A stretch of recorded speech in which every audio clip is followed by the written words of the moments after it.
ایک تاریک اور سرد رات تھی. ایک غریب عورت کے بچے بھوک سے تڑپ رہے تھے اور ہانڈی میں پانی کے سوا کچھ نہ تھا. اسی رات حضرت عمر فاروق رضی اللہ عنہ گشت پر تھے اور ان کے ساتھ ان کے غلام حضرت عبد الرحمن بن عوف رضی اللہ عنہ تھے. چلتے چلتے وہ مدینہ کی حدود سے باہر ایک مقام ہرہ کے قریب پہنچے تو انہیں دور ایک جھونپڑی میں آگ روشن نظر آئی. حضرت عمر رضی اللہ عنہ نے اپنے ساتھی سے فرمایا, میں دیکھتا ہوں کہ یہاں کچھ لوگ ٹھہرے ہوئے ہیں جو سردی سے پریشان ہیں, آؤ ہم ان کی خبر لیتے ہیں. وہ دونوں اس خیمے کے قریب پہنچے تو دیکھا کہ ایک عورت بیٹھی ہے اور اس کے ارد گرد 3 چھوٹے بچے زار و قطار رو رہے ہیں. چولہے پر ایک ہانڈی چڑھی ہوئی تھی اور عورت اسے ہلاتی جا رہی تھی. حضرت عمر رضی اللہ عنہ کا دل بچوں کے رونے کی آواز سن کر بھر آیا.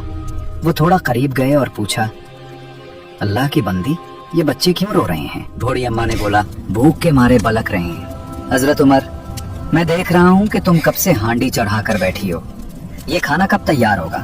سن کر عورت کا لہجہ تلخ ہو گیا اور وہ کہنے لگی, ہانڈی میں کچھ نہیں ہے, میں نے بچوں کو بہلانے کے لیے صرف پانی اور کنکڑیاں ڈال کر چولہے پر چڑھا رکھی ہیں تاکہ بچے یہ سمجھیں کہ کھانا پک رہا ہے اور انتظار کرتے کرتے انہیں نیند آ جائے اور اس طرح رات گزر جائے. پھر وہ عورت غم و غصے میں بولی, نہیں سمجھتی کہ لوگوں کا حاکم امیر المومنین عمر کو اپنی رعایا کے احوال سے بے خبر ہونا چاہیے. جو ہم سے غافل رہے گا قیامت کے دن اللہ تعالیٰ اس سے ضرور حساب لے گا.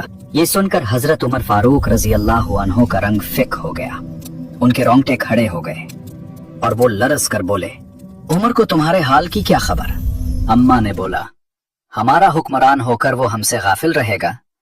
حضرت عمر رضی اللہ عنہ نے یہ جواب سنا تو فوراً وہیں سے بیت المال سرکاری گودام کی طرف دوڑ لگائی. حضرت عمر رضی اللہ عنہ جب بیت المال پہنچے تو وہاں کا محافظ چوکیدار حیران رہ گیا کہ امیر المومنین آدھی رات کو یہاں کیا کر رہے ہیں. آپ نے دروازہ کھولا اور آٹے کی ایک بوری, گھی, شہد اور کھجوریں نکالی. پھر محافظ سے کہا کہ یہ سامان میری پیٹھ پر لاد دو. محافظ نے فوراً عرض کیا, امیر المومنین, یہ میں اپنی پیٹھ پر اٹھا کر لے چلتا ہوں.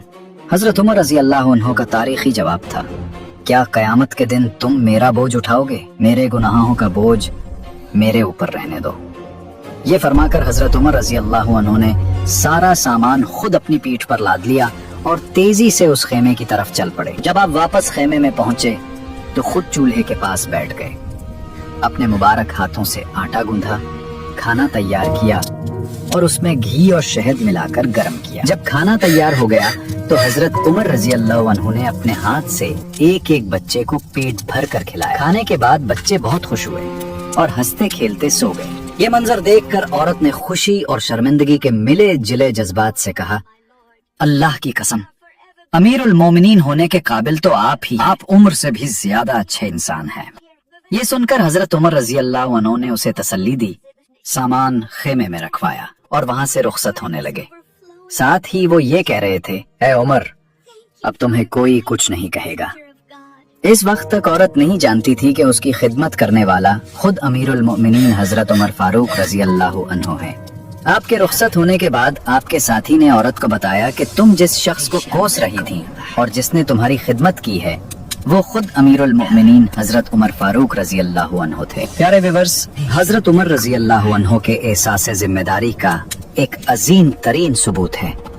وہ سمجھتے تھے کہ اگر دریائے فرات کے کنارے بھی کوئی بکری کا بچہ بھوکا مر گیا تو قیامت کے دن اللہ اس کے بارے میں بھی ان سے سوال کرے گا. ان کا یہ طرز عمل ہر حکمران اور ذمہ دار شخص کے لیے ایک